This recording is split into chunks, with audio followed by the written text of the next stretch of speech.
Good afternoon, everyone, and thank you for joining us. Today, we're going to be discussing the power of your account setup. This will include conversations about member billing and then how your account setup can affect that annual bill. My name is Dina Palmer, and I will be presenting today's webinar. And Ashley Brown will be our moderator. We are your member relations specialists here at Oki 811. But before we begin, let's go over a few quick housekeeping items. So if you have any questions today, please feel free to use the chat or the Q&A option. These options should be available on Teams desktop, mobile, and web. We're going to give a little reminder to submit those questions closer to the end of the webinar. So if you have any questions, please feel free to get those submitted. If they don't directly pertain to this webinar, just know that we will reach out to you once the webinar has concluded. And we would also love your feedback. So please, you can grab your phone and follow this QR code to our webinar feedback form. If more than 50% of the attendees today provide feedback, they will be entered into a drawing for a $25 Amazon gift card.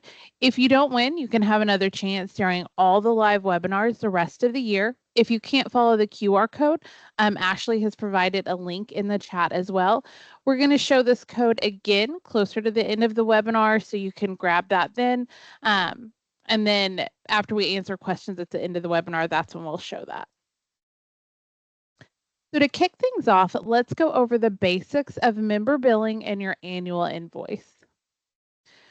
So members are set up to be billed on an annual basis each year in November. This year, that annual invoice is going to go out in mid-November, so closer to the second week of November.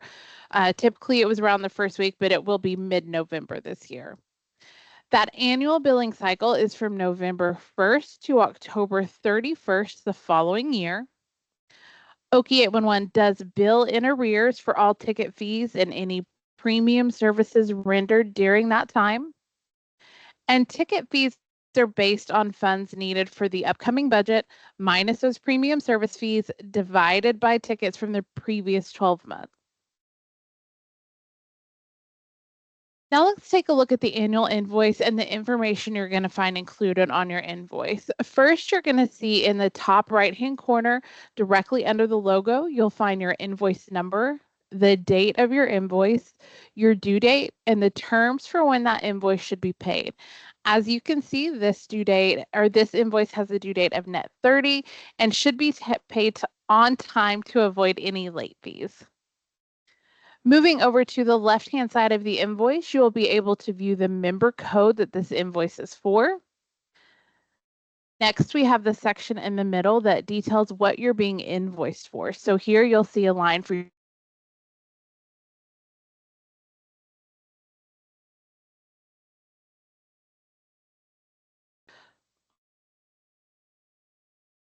Sorry about that. Looks like I had a little technical difficulty there. But if you have multiple dispatches under one membership, you will see the ticket fees for each dispatch listed separately.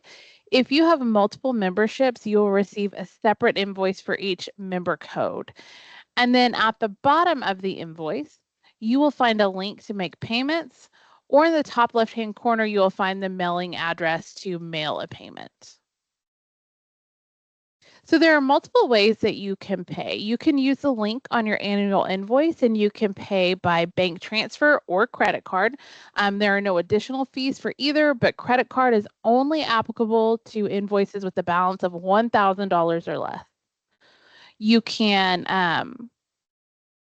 can pay by check and you can mail to that address that's listed on your invoice. And then you can also use PayPal. Just be sure to include your member code and invoice number with your payment. Each member is responsible for providing a purchase order if required. And PayPal, you would just go to our website at oki811.org and select Pay Now. There is a 3.4% convenience fee automatically added to that amount paid when you choose that option. Let's cover our fee schedule and where you can find that information. So each year, Oki 811 forecasts our budget needs and makes the necessary adjustments to our fee schedule to ensure that we're covering the operational expenses of the organization. To find that fee schedule, you're going to go to oki811.org, and then under the Facility Operators tab, Then you'll scroll down to membership, and there you'll see the 2024 fee schedule. And as a nonprofit organization, we do work hard to collect the necessary revenue to cover our planned costs for the services that are provided to Okie 811 members. Knowing that those same services are provided to all members, our intent is to fairly distribute those costs. So as you can see this year in 2024, all members are going to pay the same ticket fee. Then you have your premium service fees, and then there's other fees that could be associated with your membership, like a new membership or a reinstatement fee, things like that. Also on the fee schedule, you will be able to see our holiday operating schedule, and then when the office is open or when the office is closed. So next, let's talk about service areas. Service areas are going to be the biggest thing that can affect your annual invoice. We want to make sure you have the most accurate mapping on file to ensure that you're receiving tickets that are relevant to your company. If you're being over notified or receiving tickets you do not need, that will definitely increase the number of tickets you're charged for. And how you register those underground facilities will really impact request notifications you receive. So for example, this blue line is the pipeline that a member would need to register. If they were to register by quarter section, which is the green grids, they would receive locate requests for anything that fell within that area. If the pipeline was registered by centerline data with a 500-foot buffer, they will only receive tickets that fall within that blue area. And just as an example of how many tickets that could be, so if they were to register by grid, they would receive all 32 of those locate requests. That's a lot of requests. But if they were just to register by the center line, they would only receive 15 requests. That's a really dramatic difference just from how you have your mapping registered. And if you want to view your mapping or see how you're registered or update those service areas, you can go to the service area editor at gis.okie811.org. The service area editor makes it really simple to view, create, or edit your underground facilities, and you're even able to draw in your own service areas if needed.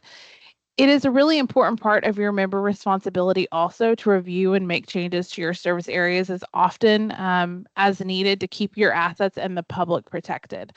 And as we mentioned before, reviewing and updating those service areas really improves your ticket relevancy, which can save your company time and money. And again, to access that service area editor, you would go to gis.okie811.org. And we can't stress enough how important accurate mapping is. Relevant mapping reduces costs by saving your locators time. It reduces ticket fees by limiting over notification, and it can also help avoid damages or injuries by reducing under notification. So now that we've talked about these service areas, the next thing that could add increase your annual invoice would be your additional outputs. So an additional output is, or any output is, a unique location where locate requests are transmitted. All members receive one primary output per dispatch at no charge as just a basic service. And then there is a maintenance fee applied for any additional output. So as you can see, per the fee schedule, an additional output is $180 per year per additional output. So whenever you're reviewing your outputs, you can do that in our member portal at dig.okie811.org, and then you would select membership info. When you're setting up your outputs, remember that you receive one primary output at no cost, and then each additional output will incur that additional output fee. On this example, you can see that they have their Okie 811 or the Okie 811 primary output, which is their primary output. So that one's free, it has no charge. Then they have the automated voice output, which is the $180 additional output fee. And then they have a text output, which is another additional output fee. So for that adds an additional $360 per year to their invoice just for outputs. And there are some outputs that come with additional extra costs on top of those output fees, such as fax, manual voice, or time block. tax. So it's really important to review your output setup and determine what your organization needs so you can set up your membership to be cost effective. So when you're reviewing those outputs, you want to make sure that you don't have any outdated or unnecessary additional outputs that could significantly increase your annual invoice. And you want to make sure, are your tickets being sent to the correct personnel? So again, you would go to dig.okie811.org and select that membership info. And then if you need to make any changes to those outputs after you've reviewed it, you would go to the update information, and that'll take you directly to our dispatch update form. And there you can make any changes to your dispatch information that are needed. So outputs are where we transmit those locate requests, damage reports, or the design survey requests. You can choose from multiple transmission methods such as email, fax, text messages, HTTP, FTP, automated calls, and the manual voice calls. Additional outputs can be created to help manage the different types of notifications and ensure they're being sent to the correct personnel. Remember, those additional outputs incur that additional output fee. Information on file must be accurate to notify the members as quickly and as efficiently as possible. And the Okie 811 portal is the place that you're going to go to view and manage that information. So as you can see, it's really important for multiple reasons to review that information to make sure we're notifying you, but also to make sure that you don't have additional outputs that are costing you extra money. Another reason your invoice may increase is due to second and third notices. So second and third notices are a notice that's sent when a member has not responded to the original ticket by the work to begin date and time. These repeat notices come with increased costs. So it's really important to respond through the portal and ensure that you're not receiving these repeat notices or you're minimizing them as much as possible. The price for each second notice is $2 per notice, and the price for each third notice is $3 per notice. That is on top of the ticket fee.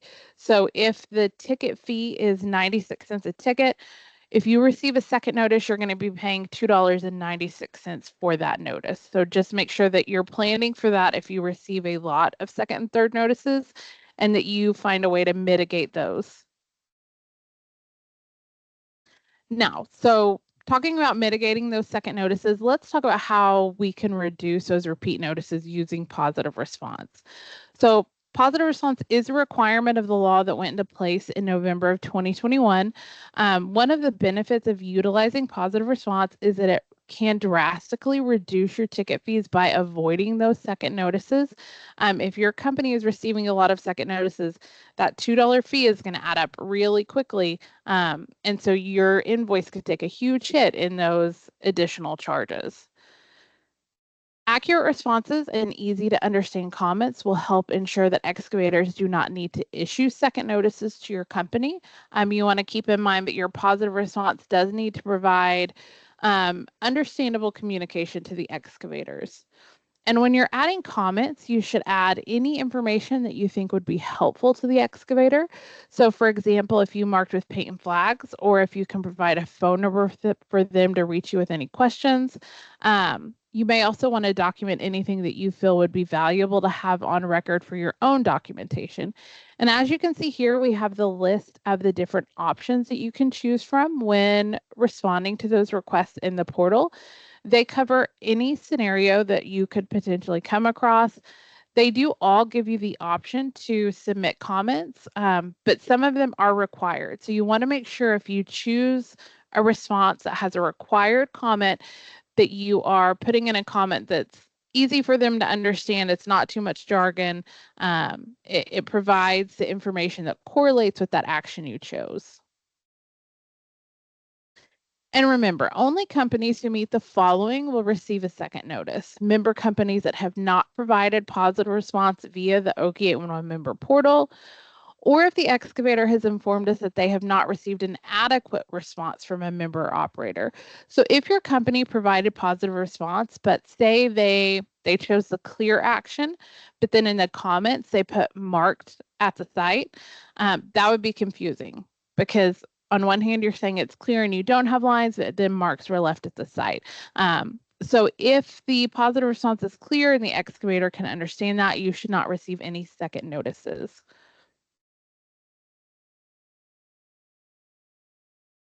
So again, it's important to respond to every locate request via the Oki 811 portal. You want to include comments that support the response chosen, and you want to review that locate request in the Oki 811 portal if you have any questions.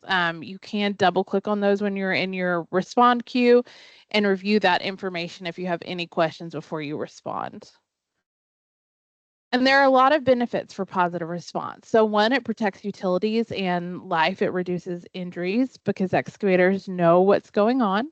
It's a free resource available to members to communicate, document, and record responses to those locate request notifications that you receive.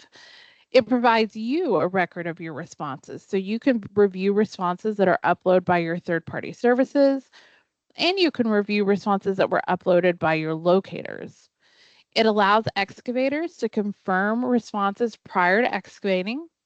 Providing on-time, accurate, positive response can help minimize the amount of second and third notices. And minimizing those second and third notices saves you money, as there are, again, those additional charges for the second and third notices. And then everyone should have received information about verifying your billing information over the last month or so. If you have not already done so, please take some time to review and update that billing information if needed. And let's take a look real quick at how you can review and update your billing information. So to review your billing information, you're going to go to dig.oki811.org, and then you're going to select membership info. If you need to update your information, there will be an option to update that. That will take you directly to our billing update form. It's important when you're reviewing this information that you look at the billing address that you have on file to make sure that hasn't changed. If we have to send out any late notices, or if for any reason we get a bounced back email, we would need to send those to your mailing address. So it's important to make sure that's accurate. And then you also want to review your billing contact. So if we have to reach out to the billing contact by phone, we need to make sure we have the accurate phone number. But all of the invoices are initially sent to the email. So it is very, very important to make sure that that billing email on file is up to date and accurate to avoid missing that invoice and receiving any late fees or penalties for that.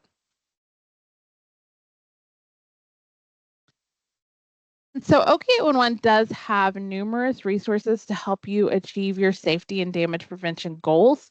Members, if you can, it's a really good idea to kind of get familiar with the website and the resources that you have available with your Oki 811 membership.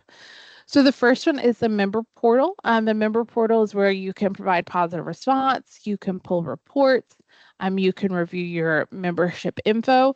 In that membership info tab, again, you have access to the dispatch update form and the billing update form. So that's really helpful for you to be able to easily update that information anytime information is changed.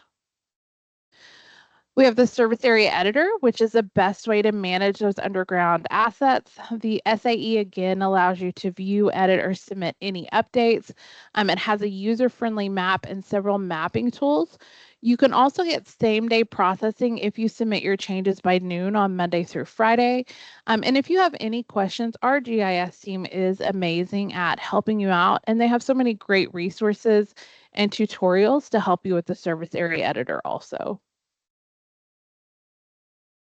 And then on our website, we have the Oki 811 billing services. So at oki811.org, you could go to the billing services that has lots of helpful information. We have cost saving tips. You can view the fee schedule. If you have questions about your bill, you can get those answered there. You can update your billing information, and it does cover all the payment options for you as well. Any questions, now is going to be the best time to get those submitted. We are going to answer those questions after we cover a few highlights. And then again, after the questions, we will show that slide again with the QR code to our feedback form and provide that link if you would like to leave some feedback for us. One of the highlights is that annual invoices are going to be sent out in mid-November this year. In years past, they always got sent out that first week in November. They will be a little bit delayed this year, so they will go out in mid-November. You're going to want to review the current year fee schedule so you're aware of fees or any changes that are made to the fee schedule every year. This year, the fee schedule is a lot different from previous years. So you want to make sure that you review that fee schedule so you're aware of what's going to be coming. You want to make sure that you review your service areas to ensure that you're receiving tickets that are relevant to you. You want to review your outputs or additional services to make sure that your setup is cost effective for your organization. You want to make sure that you're positively responding to each ticket to reduce those second and third notice fees. And then anytime you have a change in the organization or before billing is about to come out, please just take a few minutes to review that billing information that you have on file and make any necessary changes. Now let's see if we have any questions. Dina, at this time, we do not have any questions. Perfect. Actually, wait one moment, please. Someone Okay. just rose their hand, but then they put it back down.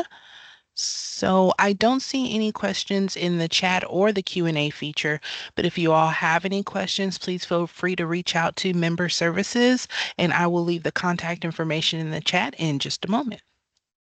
Thank you, Ashley. And again, don't forget to submit that webinar feedback form about today's webinar. We would love to hear more feedback about what types of content you guys would like to see in our webinars. For a lot of you who attend most of the webinars, you kind of see the same thing over and over. So if you guys have any ideas on what you would like to see us present or information that you need, please let us know. That would be really helpful. And you can provide that feedback with this QR code. It's just a short survey. It really does help us improve content for you. And it does give you that chance to win that $25 Amazon gift card. And Ashley did again put that link in the chat. So feel free to use that link also to get to that form. And then again, if for any reason you're not able to access that form, if you have questions or suggestions for future webinar topics, you can always send those to our education and outreach department at education@oki811.org. If you want to register for any of our future webinars or watch any of our recorded webinars, you can go to oki811.org/education events. If you have any questions regarding your membership, you can always contact Member Services. We are always here for you. You can call us or send us an email to memberservices@oki811.org. I really appreciate everybody joining. Sorry, I really appreciate everyone joining us this afternoon, and I hope that you all have a wonderful evening. Thank you. Dina? Uh-huh.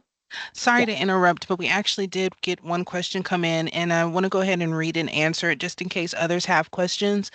So someone mentioned that they were having a difficult time getting to the service area editor map.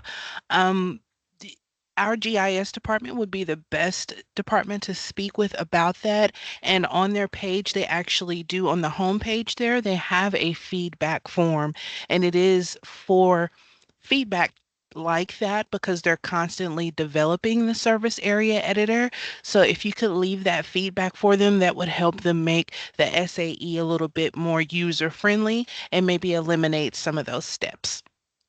Perfect. Thank you for that, Ashley. And again, if you have any questions that you weren't able to get answered during the webinar, feel free to send us an email or give us a call. Thank you, guys.